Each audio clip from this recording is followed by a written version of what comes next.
All right, we are live once again on the Spin Cycle. Andrew Southwick, R.C. Williams, with you for another installment, and we're close to 12:45 today. My computer did. We all know this, right? Whenever you have something ready to go and you go to turn your computer, that's when it decides to reboot and take like the 5 or 6 minutes to reboot and do the whole thing, or update, I Only should say. every single time. Only all the time, yeah. Yeah. So anyway, so getting through some of those things, we got some interesting stories here on the docket today. Let's well, I don't know, actually, let's dig right in. Why not? Let's do it. Um first up, get the right image up here. Has the GOP betrayed Americans? Well, you can probably stop the question right there and say yes, over and over again.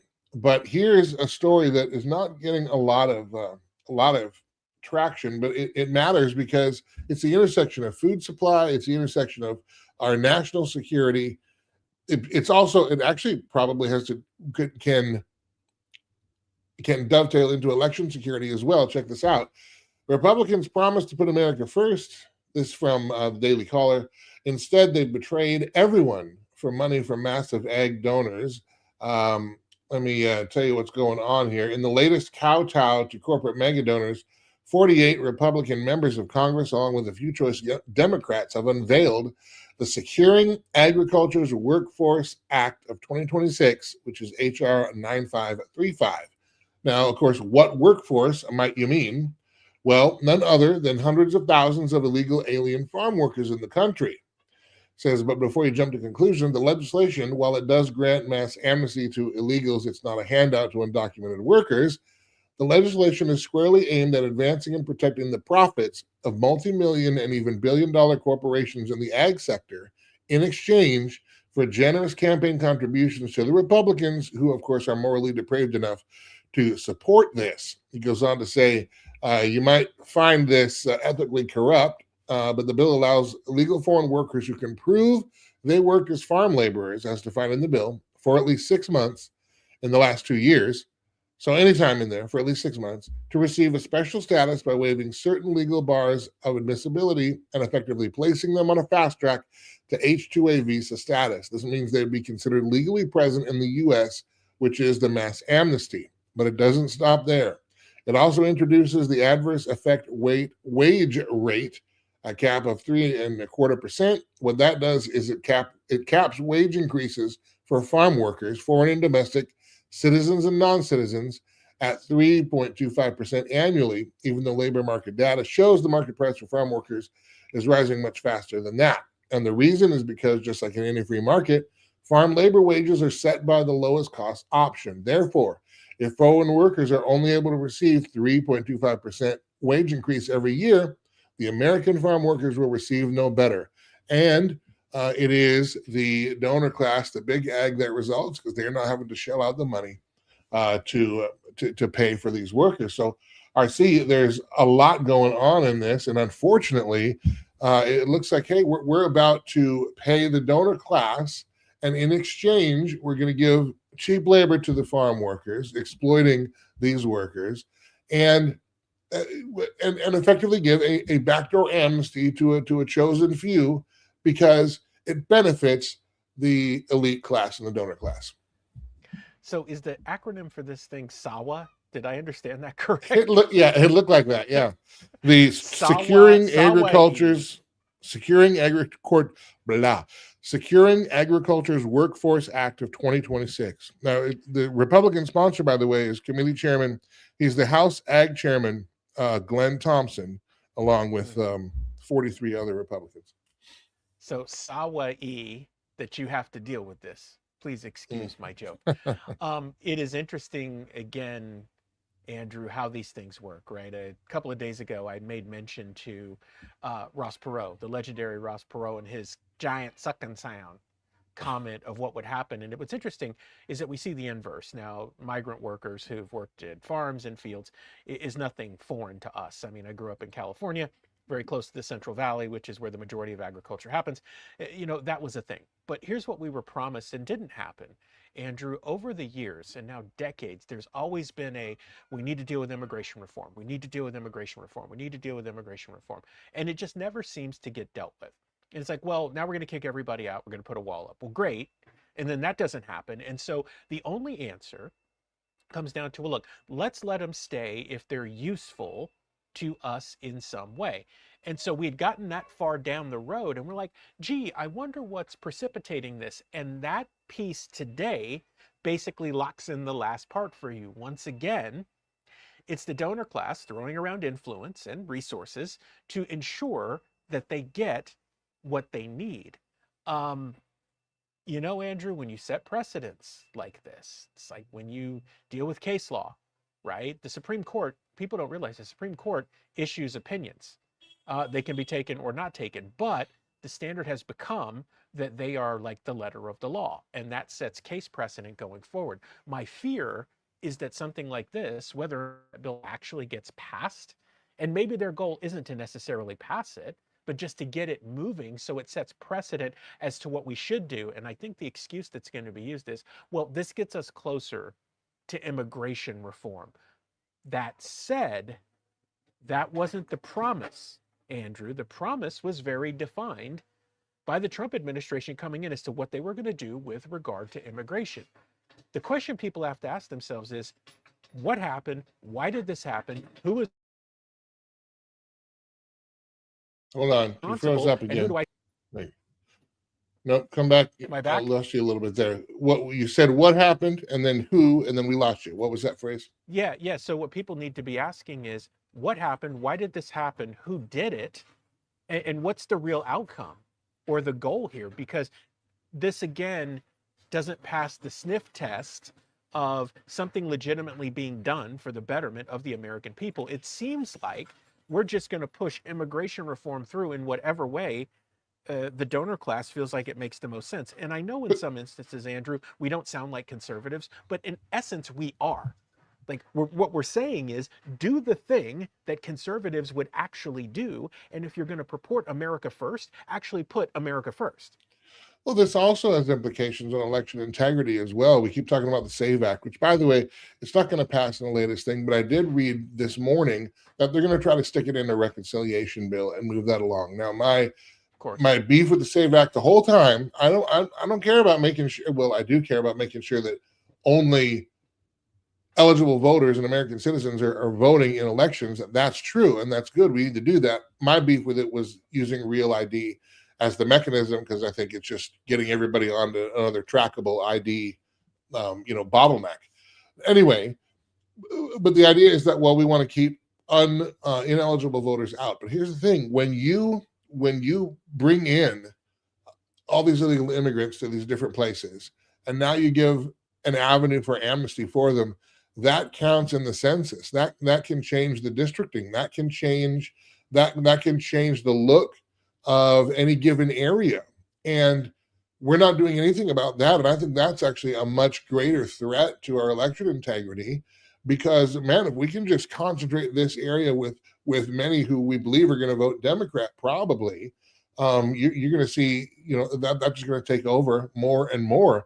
And we're not paying any attention to that at all. In fact, we're exploiting them because the donor class likes it this way. Because the Republican Party seems to be focused on, let me just win this election. Let me just win this election. We're R+2 or D+1 or whatever it might be. But we're not playing a long game at all. We're just trying to win elections in a microcosm, as if winning the election is the thing, and whatever it takes to do. So, yeah, we can win election and do things that are going to harm America in the long run. But hey, at least we won this district this year before the new census comes in and our own policies screw us over. So, Andrew, you brought up something that I think is interesting. This story happened, and then it kind of got swept under the rug. I think the other concern here, and we see this in some local municipalities, this is happening in New York City, is that illegals are being allowed to vote in municipal elections, right? So maybe not in federal elections, but in municipal elections, there are municipalities that are basically giving them the right to vote. It affects the census, but also you're dealing with jurisdictions who are okay with this thing and will do whatever it takes to win. So guess what they do? They say, well, listen, if you got a green card or you're a special case or whatever, yeah, you can vote in municipal elections. That's going to create a dangerous setup at the local level, Andrew. And we know how this works. If you get it at the local level, what's ultimately going to happen at the state level and the federal level? That's actually going to trickle up. Yeah. I didn't have time to today. I should have brought the list of the 44 Republicans who voted for this, but it's HR 9535. So, friends, if you're watching this, whether it's live or later on, I'd encourage you, if one of your congressmen, one of your House representatives voted for this, I'd encourage you to give their office a call and express your disdain for their disdain for you. Let's just be honest. Okay. Next story here. Oops, I just took it off the stage. CIA, this is coming from Newsmax. Got a couple here from Newsmax. CIA says Iran won't yield to U.S. strikes. U.S. military strikes won't significantly alter Iran's negotiating stance, according to a new CIA report. A new U.S. intelligence assessment, first reported by the Washington Post, concludes that despite days of sustained airstrikes, Tehran is unlikely to soften its position or make major concessions in negotiations with the Trump administration. And it says that neither side are showing signs of backing down. The report comes after now 10 consecutive nights of U.S. strikes targeting Iranian military infrastructure, missile sites, drone launch facilities, air defenses, and maritime capabilities. The campaign intensified after Iranian attacks killed American service members and targeted commercial shipping in the Strait of Hormuz. But despite the military pressure, intelligence officials reportedly believe Iran's leadership remains focused on preserving the regime and is prepared to absorb significant losses rather than accept U.S. demands.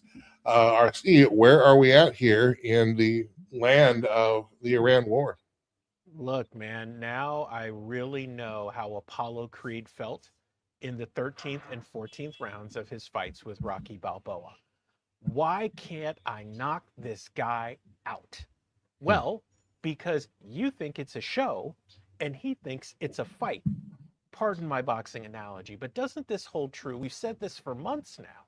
We're like, you have a dug-in opponent who's resilient and partying like it's 1989 just doesn't seem to get it done. Now, Andrew, yesterday on the show, I made mention that, our source, who is experienced deeply internationally, has said that Iran's black market provides them significant revenue, and there's a market for their oil, not only from China, but also from Japan and others, and BRICS is actually more solid than people who are in the United States actually think. So now you have a dug-in opponent who does have resources and is willing to take sustained hits because they're a theocracy, right? A totalitarian theocracy. They're willing to take the hits and the blows to make their point.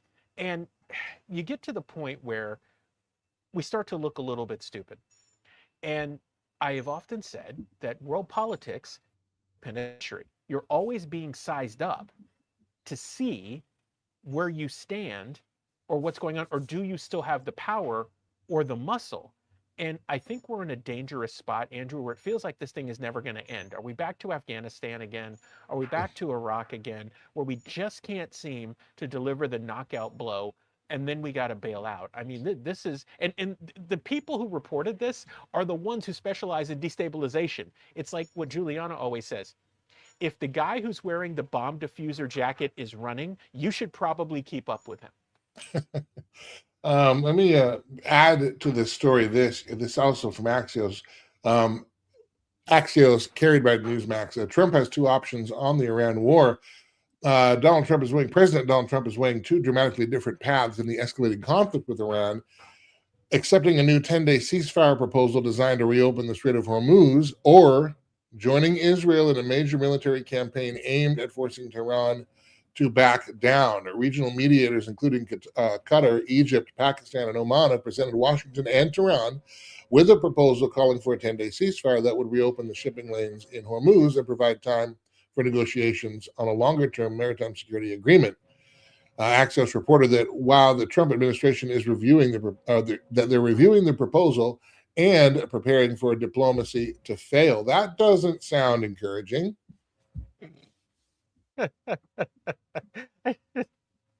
I'm sorry. I can't. We work to come up with professional and focused responses, but now we're in the theater of the absurd. Like, Hmm. look, either finish the job or don't, right? And I'm looking at the chat now, and it's like, look, there are two components to this. You realize that the U.S. is going to keep bombing until they run out of bombs, but the religious tenacity of a theocracy has them believing, as you said the other day, Andrew, that they can bring the 12th Imam into Oh, existence by doing this and waging this. And so, sure, they're willing to do it. And being honest, the topography of Iran is not favorable to us. mhm. Most people have no idea how Iran is actually laid out. These things aren't good. And so, either go do what you got to do and send the message, or figure out some other way, because what's going to happen is that in the court of public opinion, and we've said this before, and the stomach for the American people with conflict is limited. Like, they're limited. People are limited in how much they're going to take because of everything that's happening at home. It's like, hey, we're going to do this, we're going to do that, we're going to call a ceasefire, we're going to do this, I need another 60 days. Look, man, people don't care. It's just like people don't care what, they don't care what you sell, they care about the problem that you solve. And it would behoove the administration to keep that in mind and handle business like they said that we were going to do. And I will understate and I don't want to understate it. I will restate, underscore, that's what I was looking for, what you're talking about, but restate what I said. I think one of the things that we are missing in our military strategy, and this is what it looks like. Again, I'm not going to pretend I'm a military guy. I'm a musician and a pastor, and we became a broadcaster.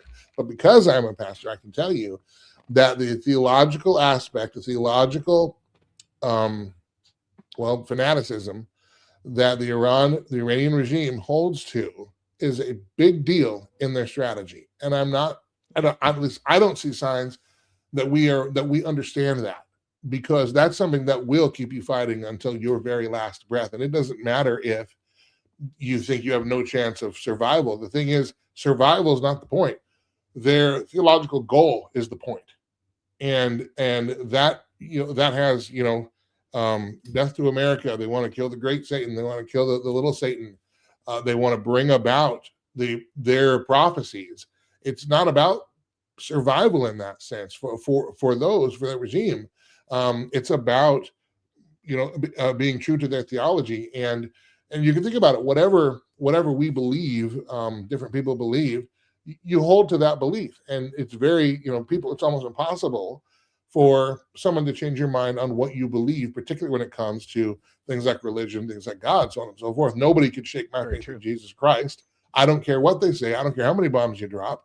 I'm not going to. I'm not going to renounce my faith in Christ ever. It's not about my survival, because I believe what the Bible says. I know where I'm going when I die. That's a promotion. Thank you very much. But Yes. but we need to understand that in fighting this war, I don't know that we do now.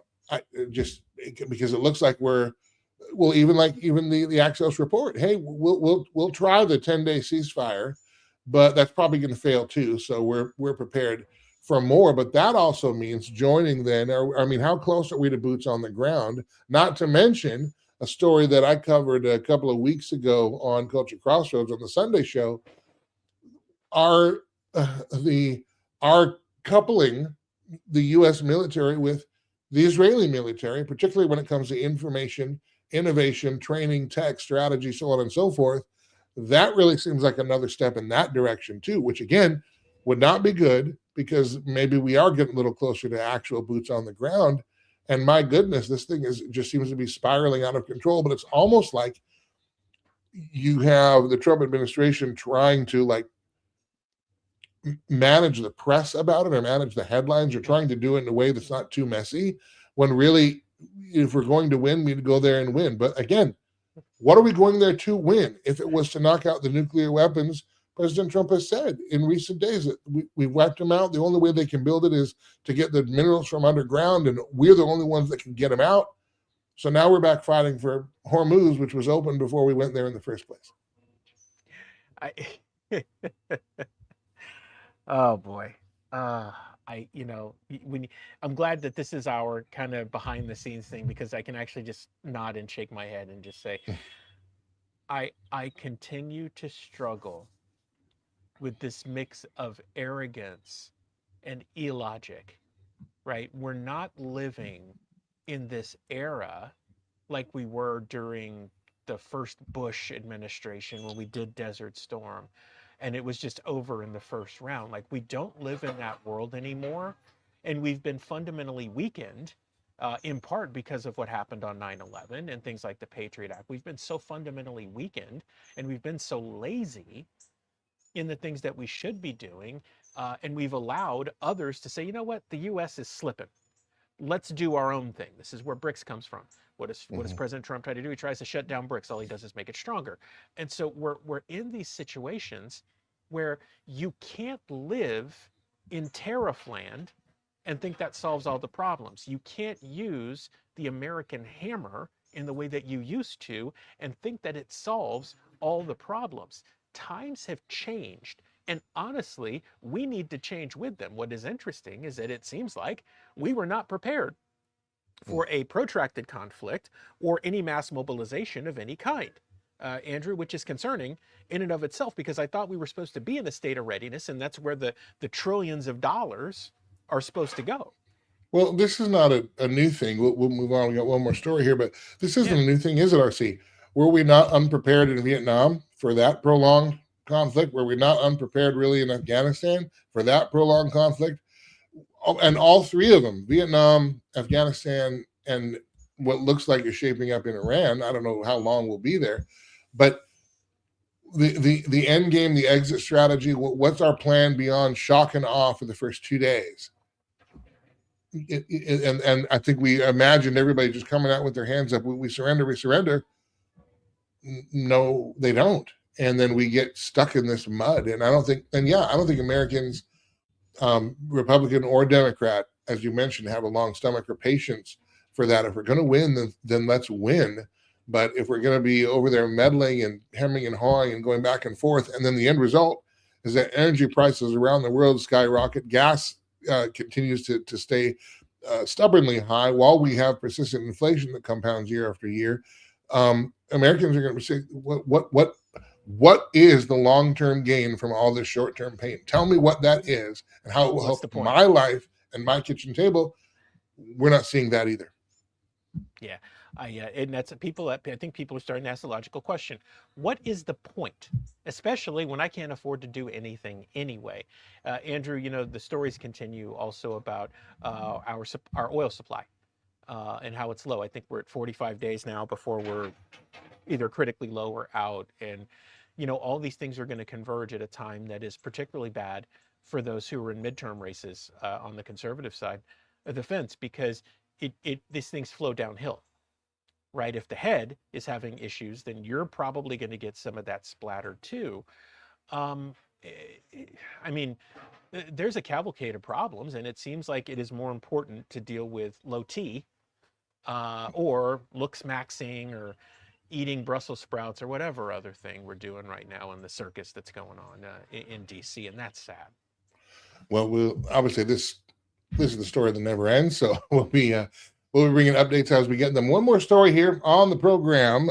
You would think that with the economy the way it is, you would think that with the war going on, the No More Wars war, that's not a war, that is a war, that's over but not, that we've won 76 times, by the way. That's a world record. Kind of, sort of. Hey, man. You would think that with the golden age that we're told we're in, you would think that with a new CDC director nominee who says the mRNA is safe and effective, so undercut MAHA and the whole rest, you would think with all of that the Republicans would be hemorrhaging support, and they are. President Trump's approval rating has been mired in the 30s for the past few months. Conventional wisdom would tell you that, and a lot of the independents, that MAHA coalition that helped Trump get reelected in 24, have now said, I'm tired of this. I don't want to do it.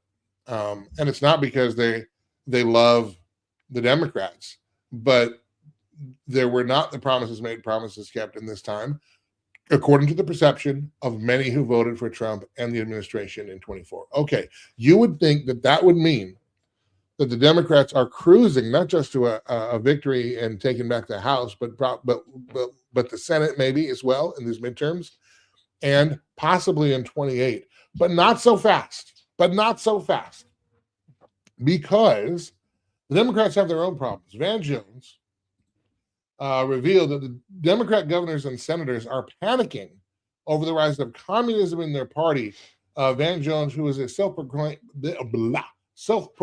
progressive Democrat, this from rightscoop.com, wrote a post calling out the DSA, that's the Democrat Socialists of America, who are trying to take over the party, and revealed on CNN that since the Democrat governors and senators are calling him in a panic over this commie threat to their own party, and thanking him for saying that out loud.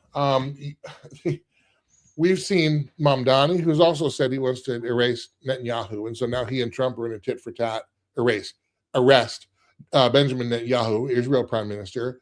Now him and Trump are going back and forth. Yes, I will. No, I won't. Yes, I can. No, I can't. All that kind of stuff. But you have Mayor Katie Wilson in Washington. You've got several of these out and out socialists. I mean, the squad effectively, they're socialist and America hating as well. And the Democrats are seeing this too. But then you have people like Bill Maher, who is clearly a progressive, but said in an interview just this week in a viral clip going around that his vote is in play because he's not going to vote for communists if that's what the Democrat Party is going to put up, which means he's open to a Marco Rubio, perhaps.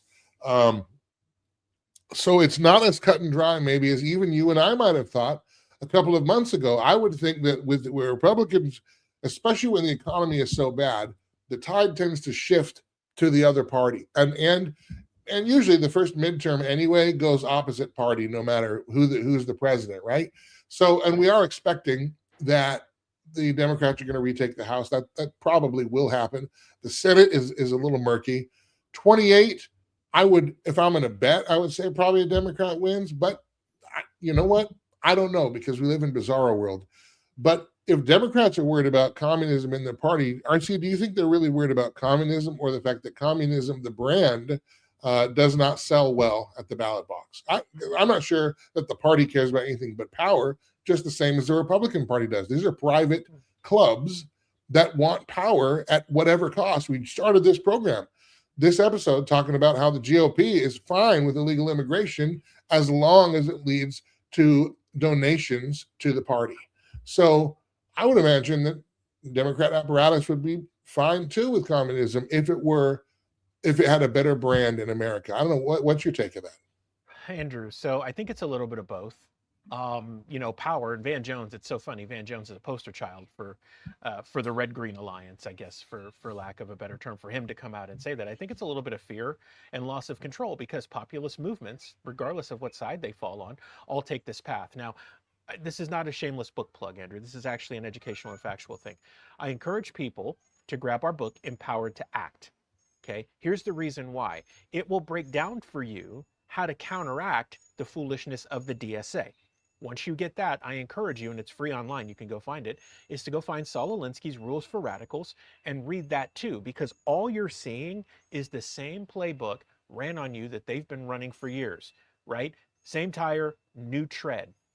And it's to the point where the Democrats like Van Jones know that too. And they're like, whoa, we can't get our arms around this. We need to sound the alarm so that we don't get any splatter and we're not pulled further left than we want to be. It would behoove conservatives to help moderates or independents to understand the bill of goods they're being sold through organizations like the DSA, so they don't make the wrong decision, in particular young people, so they don't make the wrong decision out of emotion in something like this. Yeah, and I do think too that part of the reason for the rise of communism is the impotence of the Republican Party to make a case for freedom and liberty and capitalism that's not cronyism, because that's what we're doing now. We're doing crony capitalism. We're doing venture socialism, the public-private partnership. That is literally what fascism is. It's government getting into bed with corporations and having the corporations do what the government is prohibited to do, which in our case would be by the Constitution and the Bill of Rights. So with the Republicans damaging their own brand like that, you have Gen Z and I don't know, Gen Alpha, is that the one after that? I can't keep track of them anymore. Yeah, but I think so. But you have the younger generations seeing with both eyes open that, yeah, this two-party system is not serving me well. And so you can understand how they would see somebody like a Mamdani and say, well, let's try that. It's not them, so we're going to try that. I don't condone that. I personally would not do that. But I can understand why that would be appealing, particularly to young people. And you can see in Florida, right, the governor race and the primary for that, that the young potential voters in Florida all flock behind James Fishback. He speaks really well to them. And I'm not saying James Fishback is a socialist, but he is connected with them in a way that the old guard Republicans or the conventional Republicans have not, and I'm not sure if they know how to. Man, Andrew, have we talked about that at length? We certainly have. I moderated a discussion with Florida Speaker of the House, or former Florida Speaker of the House, Paul Renner, and James Fishback in Naples back in May. 250 young people in the church, Andrew, all focused with great questions and very persistent in wanting answers. And what Juliana and I shared with people is, in the old guard, is you have no idea what's coming for you. Doesn't matter if Fishback wins or not. What matters is his ability to mobilize and galvanize young people. Don't think others who have really bad intentions aren't watching that and figuring out how they can pick up or move that young audience. Now, I think Fishback is going to use that block to get whatever he ultimately wants. And hey, you mobilized them. RFK Jr. did the same thing. Right. But I do agree with you. I don't think the conservatives or the old guard even have a clue even where to start with that, because they refuse to listen to a guy who they disagree with, which is a whole nother set of problems, right? But tribalism. We've adopted the tribalism that we used to decry 30 years ago. Exactly. And so here we are, once again, faced with our own mortality, so to speak, when it comes to conservatism, because we tell a horrible story, or we don't tell a story at all, and we let the narrative be shaped by someone else, which is a Rules for Radical Solinsky 101, right? Mm-hmm. Get your narrative right, hyper-focus on it, and beat it to death to the people who you can destabilize or weaken, right? Go after the head, go after the body, and go after the legs all at the same time, and press on them until they give you an answer. Like, it's 101, and this is exactly what's happening, and now it's made things like the DSA and some of these avowed socialists popular. All right. Hey, we are right up and out of time and just a little bit overtime here, RC, so we're going to have to call it for today. We will be back tomorrow. I'm assuming probably midday somewhere, right, RC? Somewhere around lunchtime, a little after. You can find us on, wherever you're watching us right now. And if you are watching us on one of our social media pages, YouTube, Culture Crossroads 316, at Watchman Action, any of the at Watchman Actions, or The Culture Crossroads with Andrew Southwick on Facebook. If you haven't yet, please subscribe to the page. Really helps the channel, helps the show, and we want to be able to bring just plain content to you. And this particular program, why we call it the Spin Cycle, we are conservative, so we do come from that worldview, but we just want to bring, here's what's happening. What do you think about this? And here's the actual truth. Get through the narrative, keep the meat, spit out the bones. And if you want to hear opinion, you can hear a lot of that on our Sunday show, Culture Crossroads. That is on the Beck TV Plus, BEKTV.plus, BeckTV.plus, Sundays, 5 p.m. Central Time. And also, RC, I want to make sure that we're reminding people of the Epic Cable and Watchman Action Network there. Yeah, correct. So we've got the Watchman Action Network 24/7. The Spin Cycle airs weeknights at 9:30 p.m. Eastern. It's channel 40 on Epic Cable throughout the state of North Dakota, and coming more places soon. We're also actively streaming on our Rumble channel and also on X. So if you go to at Watchman Action on X, you'll see that we're streaming live. You can catch the Spin Cycle and a whole bunch of other stuff from the Watchman Action Network there. For all things Watchman Action, as you said, Andrew, just go to watchmanaction.org. All right.